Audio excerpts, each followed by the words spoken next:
Let me press record. I think we are recording right now. Awesome.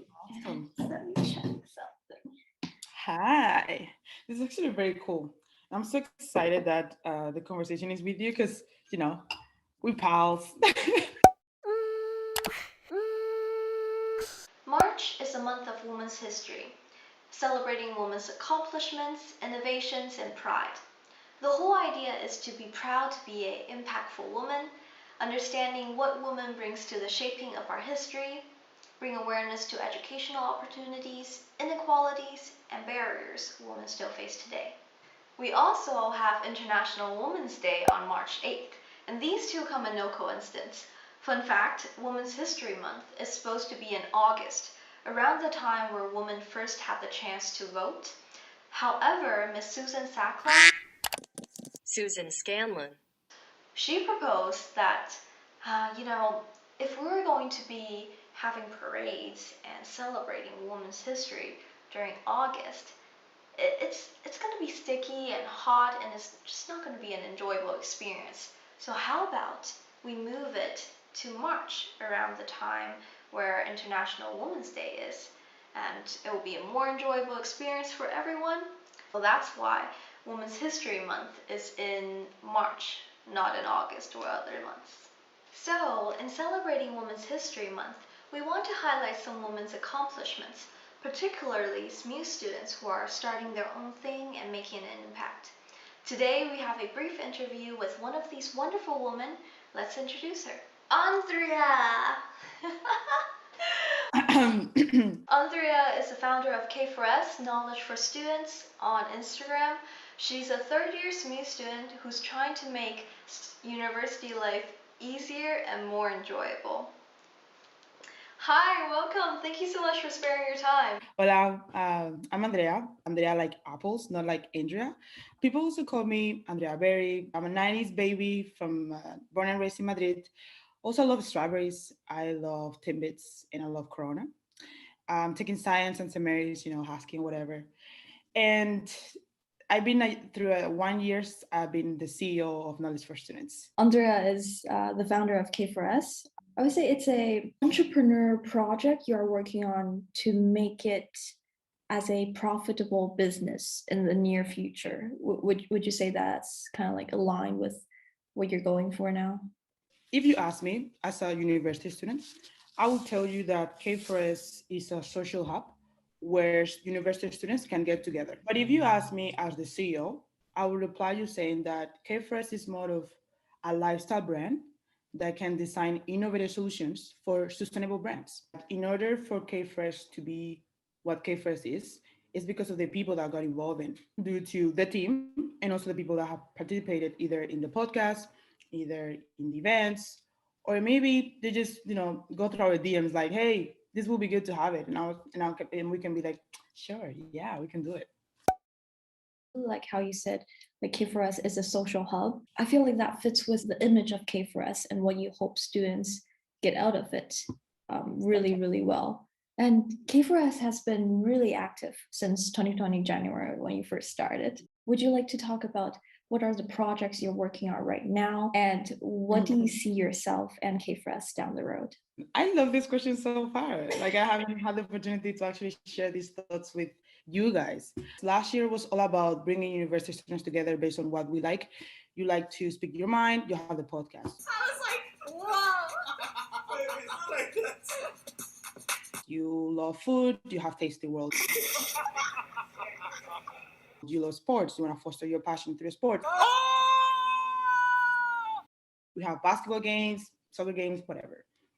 But then this year, it's more about bringing the online hub to the table. Apart from signing for events, looking at the new podcast, also feel a sense of belonging. But K4S is trying to bring people together that are outside and inside. So how are we able to build together a hub where you can just go there and meet me, based on what we like? Anything you could imagine, from connecting, learning, having fun, also donate.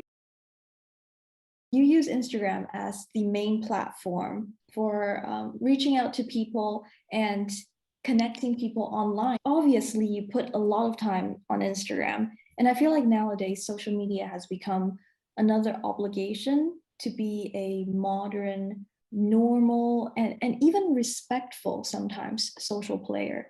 So like many people struggle with balancing the use of social media.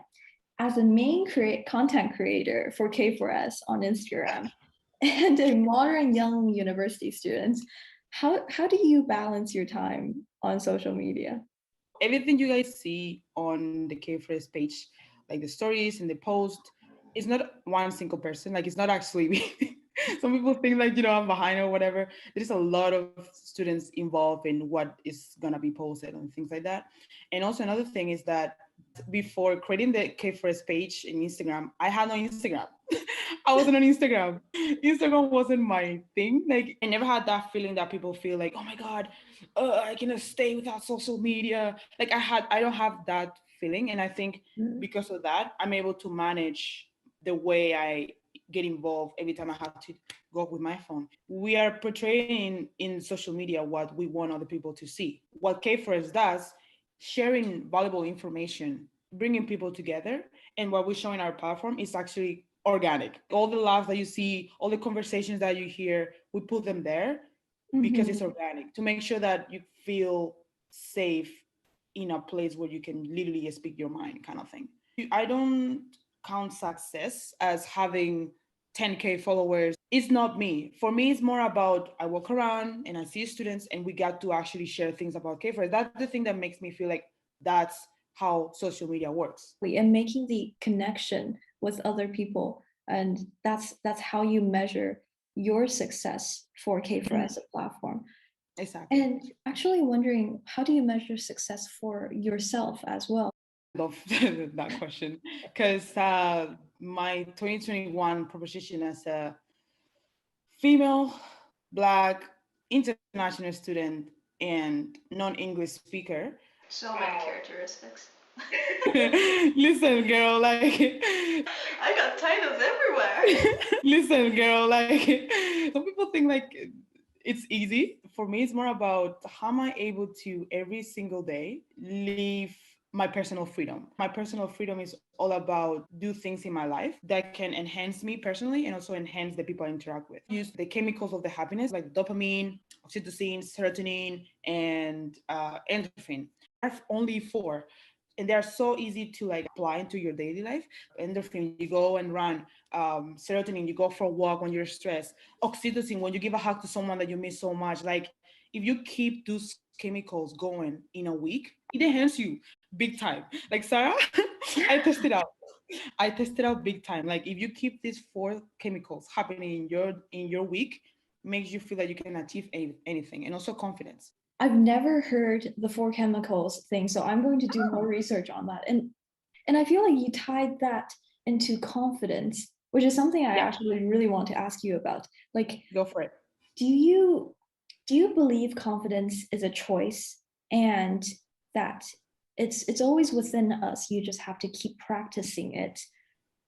Being able to talk with people and not seeing them as like you are Black or you are Asian or you are white, it opens your mind, but also gives you like another aspect that can brings more confidence out of you. Because when you're open-minded or when you don't see that it's a race between the people that you interact with, you can get a lot of confidence just by like listening to other person. Like it's what I use for my confidence is to see people as people. I just don't see your color. For example, when I moved to Canada, my English was whack. Like honestly, when I remember I got to the airport and the only thing I knew how to say is like I want to go to the washroom. My confidence back in the days were whack AF. And now because I interact with people, I create connections, I see people based on who they are, that brings me more confidence. That makes me feel like, oh my God, if I'm able to understand this person, I can understand myself too. It feels good. Also, I feel like we live in a society where we admire confidence a lot. Yeah, we Oh my don't God. truly, yeah, right? But we don't truly allow confidence to be shown, though. I was in a situation a couple days ago where we were kind of having we are working on our business model, and we were having a conversation, me and other partners. We were talking about, how K4S works and whatever. And then we were moving the conversation to business wise. In order for the person that was talking to us to, like, I don't know, refer to that we're going to talk about business, he literally just was saying something like, just a saying, like a business saying that makes you feel that you are not connected with, like, your business knowledge is not enough broad to join the conversation.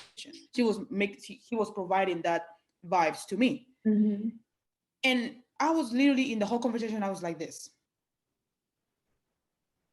That feeling, it's horrible. Yeah. It's horrible. And and at that moment, I wasn't even thinking that it was because of my skin. It was basically because of my gender. Because you feel that because I'm a female, I won't be able to understand this business conversation that you guys are having.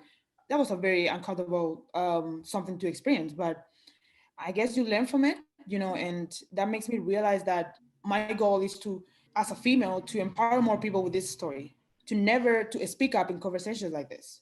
I was just shocked by the moment. I never experienced something like that.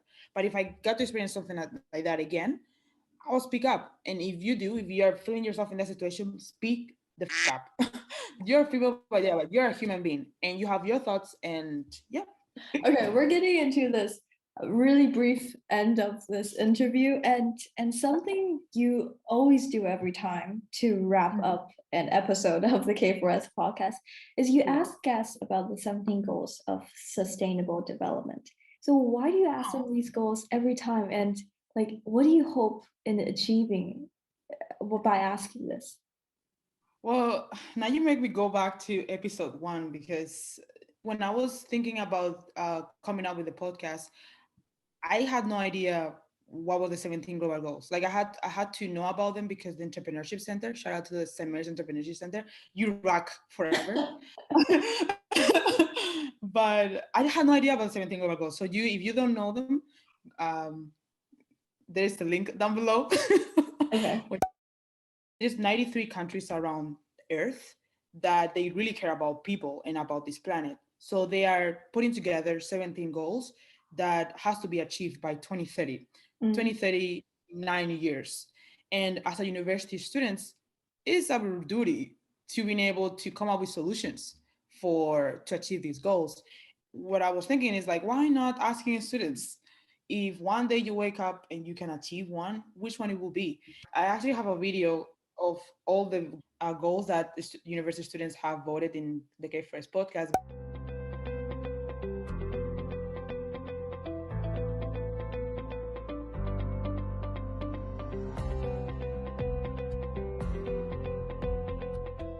But for me personally, and also for K4S, our goal is to bring together students so that we can all achieve together the goal number 4, quality education, because I think that in order for us to benefit from a quality education, it needs to be together, like bridging the gap between local students and international students.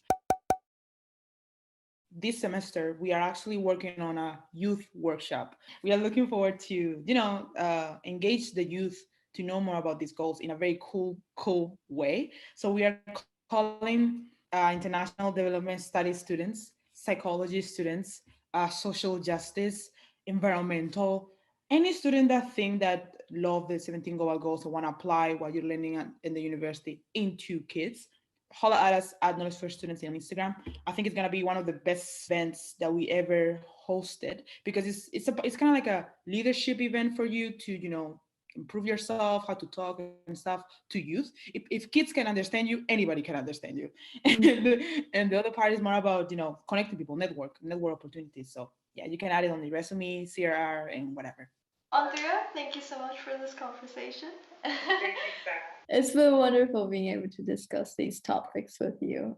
You created K4S, so with a lot of passion, and obviously you have a lot to say and a lot to give. So I just want to give you a chance to say anything, like a joke that you think it's funny, anything that's on your mind, a word of encouragement for girls out there, for Black History Month, or for the month of Women's History. I would like to thank Smear Journal for giving me the opportunity to, for the first time, speak my mind. And I would like to say for the people that are watching this, in the comment sections down below, we can continue the conversation. Like you can ask us any questions. Just make sure that you add the hashtag AskK4S, and then we will be able to, keep the conversation out there. Thank you so much for watching. Honestly, shout out to the Submerged Entrepreneurships always for believing on us.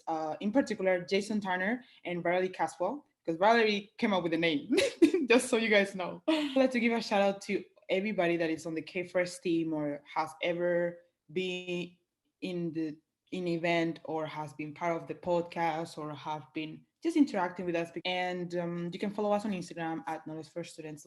The online social hub will be available on hopefully by the time this episode is out, March it will be 1st. out. But the link of on the online social hub, it will be on our Instagram.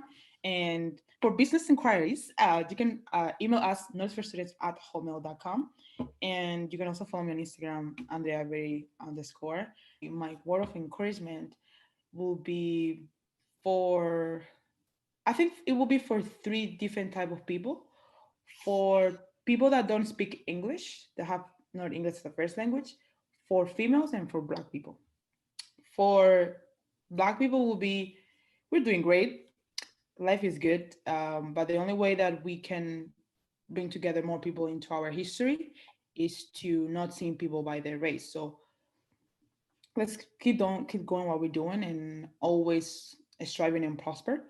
For females out there, it's been we have so many inspirational icons that are in different positions around the world. Like for example, Kamala Harris, Kamala Harris is just something else, but it just, my word of encouragement is that we can do anything. Don't let anyone tell you, oh, you cannot, oh, you need the experience. You can do anything. I'm telling you all, we can do anything. And you want to take me as a, example or whatever, go for it. I really don't mind. But yeah. I really don't mind. I would be happy. I would be honored. University students in particular that have not English as their first language. That was the reason why I decided to be host on a podcast. Before that, I was panic of my English. So always push yourself, not always be in the comfort zone, and never let someone makes you feel down just because you guys don't speak the same language. Actually, the fact that you have two languages, yeah, just embrace it and meet more people that are outside of your, like, don't meet people that are from your country only, because that really closes your mind as well. Like literally, like, meet people. And if you want to meet people that actually like your stuff and things that you challenge with, follow K4S. Hey, awesome. Thank you.